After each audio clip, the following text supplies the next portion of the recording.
كيفكن صبايا؟ راح نسوي اليوم الحشوات اللي قلتلكن عليها مشان نحشي فيها سمبوسك أو عجينة الجلاج أو عجينة السمبوسك. بلزمنا أول شي البصل مع اللحمة مع الفلفل الأبيض والفلفل الأسود وشوية كركم وملح. هاي الحشوة الأولى بنقليها.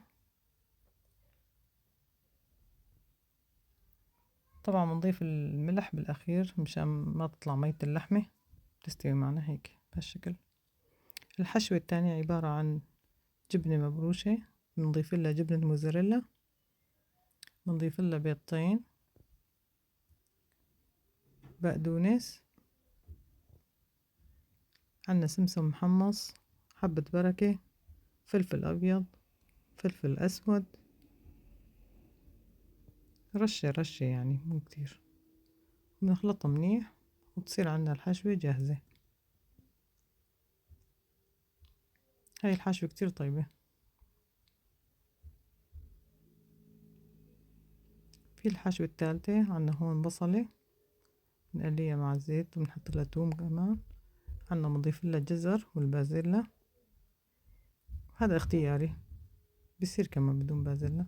هون سلقت البطاطا وهرستها، ضفت لها اياهم، بنقلبها منيح معها، بنحط لها البهارات، بهارات مشكلة وكمون وكركم وكاري وشوية ملح وبقدونس بالأخير بنضيف لهم إياه، بنقلبها لحتى تنعم منيح منيح.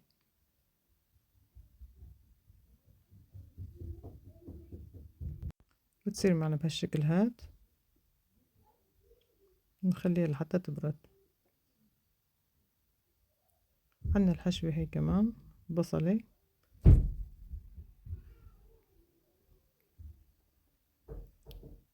بنضيف لها صدر دجاج،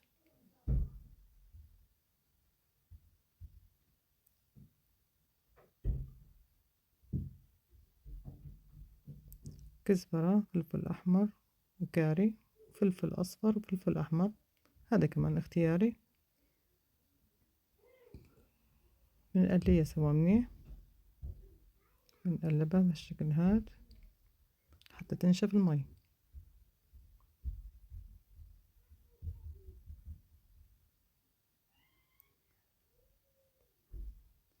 قبل ما تنشف المي بشوي بنضيف لها معلقة جبنة سائلة، أي نوع من الجبنة،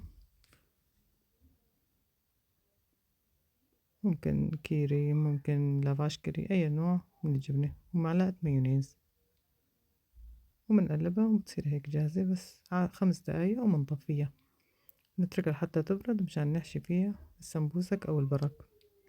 هاي الحشوات صارت عنا جاهزة كلياتها، بنروح على مرحلة الحشي. فيديو تاني طبعا.